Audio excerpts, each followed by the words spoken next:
কথায় আছে না, জন্ম হোক যথাযথ, কর্ম হোক ভালো।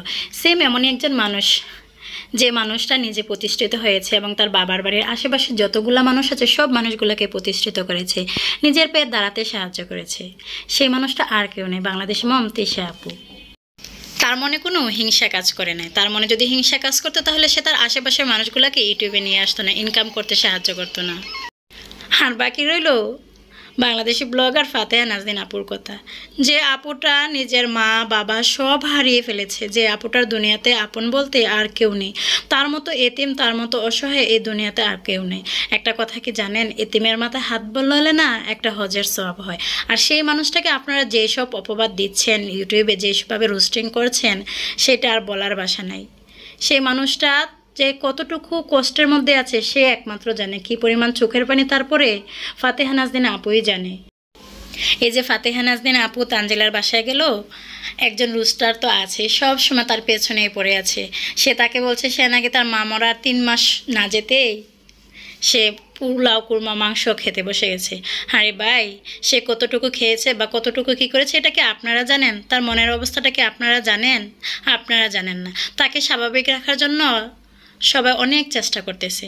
সে যেহেতু বাংলাদেশে এসেছে, তার মায়ের অনুপস্থিতিতে মা নেই, সবাই তাকে একটু হাসি খুশি করে স্বাভাবিক রাখার চেষ্টা করেছে। আপনারা কি চান তার সামনে সবাই কান্নাকাটি করুক, সে অসুস্থ হয়ে যাক, সে মানসিকভাবে ভেঙে পড়ুক? সেটা তো কখনো ভালো মানুষের লক্ষণ না রে ভাই। যে পরিবারটা, যে মানুষটা সব কিছু হারিয়ে নিঃস্ব হয়ে গেছে, সেই মানুষগুলোকে না আপনারা ছাড়ই দেন না।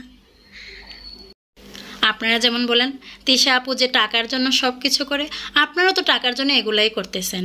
কারণ তিশা আপু তো আপনাদের বদনাম করে টাকা ইনকাম করতেছে না। তিশা আপু নিজের দক্ষতা দিয়ে, নিজের কাজ দিয়ে টাকা ইনকাম করতেছে। কিন্তু আপনারা কি করতেছেন? আরেকজনের দোষ বলে বলে টাকা ইনকাম করতেছেন। এটা কি ঠিক? এর চেয়ে ভালো না নিজে সৎভাবে টাকা ইনকাম করেন, নিজের কন্টেন্ট দিয়ে টাকা ইনকাম করেন। তা না করে করতেছেন কি আরেকজনের দোষ বলে বলে টাকা ইনকাম করতেছেন। এটা কিন্তু ঠিক না ভাই। আজকে আমার এই ভিডিওটা যেই দেখবে হয়তো আমাকে অনেক খারাপ বলতে পারে, বা যে তিশা আপুর চামচা বলতে পারে, অনেকে আমাকে অনেক কিছু বলতে পারে। ইদানিং কিন্তু আমার পোস্টে অনেক কমেন্টস আসে যে তিশা আপুর সাথে আপনার কি সম্পর্ক, আপনি কেন তাদের ভিডিও বা তাদের থাম্বনেল ইউজ করেন? তিশা আপুর সাথে আমার কি সম্পর্ক সেটা না হয় আজ আমি নাই বললাম, অন্য একটা ভিডিওতে বললাম। যে সম্পর্কের না কোনো মানে হয় না, খুব ভালোবাসার একটা সম্পর্ক তার সাথে আমার, সেটা অন্য একদিন আপনাদের সাথে শেয়ার করব। তিশা আপু এত ভালো একটা মেয়ে, যে মেয়েটা তার শ্বশুরবাড়ির সবাইকে নিয়ে না ভালো থাকতে চায়। তার শ্বশুরবাড়ির আশেপাশের মানুষগুলোই বলতে পারবে সে কেমন মানুষ। আপনারা যদি তা না হতো, সে খারাপ হতো, তাহলে আজ না বাপিবের অবস্থা খুবই খারাপ হয়ে যেত। আপনারা তো তাকে বলেন পদ্মার চরের মানুষ, পদ্মার চরের মানুষ। কেন রে ভাই, পদ্মার চরের মানুষগুলো কি মানুষ হয় না?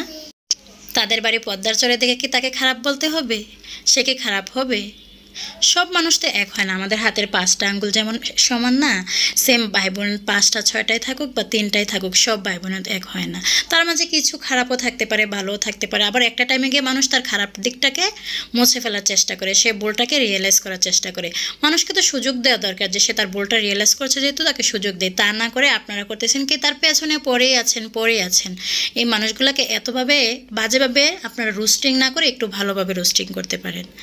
তাদের খারাপ নেগেটিভ দিকগুলা না বলে তাদের পজিটিভ দিকগুলো দেখার চেষ্টা করুন, তাহলে দেখবেন না জীবনটা খুব সুন্দরভাবে চলতে পারবেন।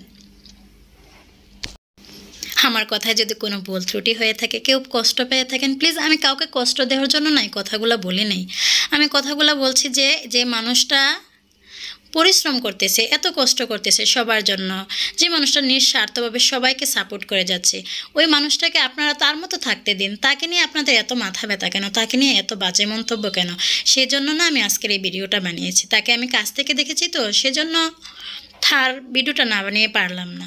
ইউটিউবে তো ঢুকাই যায় না। আজকে তিশা কী করছে, কী খাইছে, তিশা খেলো কেন, তিশা হাসি দিল কেন, তিশা এই ড্রেসটা পরলো কেন? আরে ভাই, তিশার এত দোষ কেন? আপনারা তারা তো দোষ খুঁজেন কেন? তার একটু দোষ না খুঁজে তার ভালো গুণগুলা খোঁজার চেষ্টা করেন, তাহলে আপনারও সওয়াব হবে।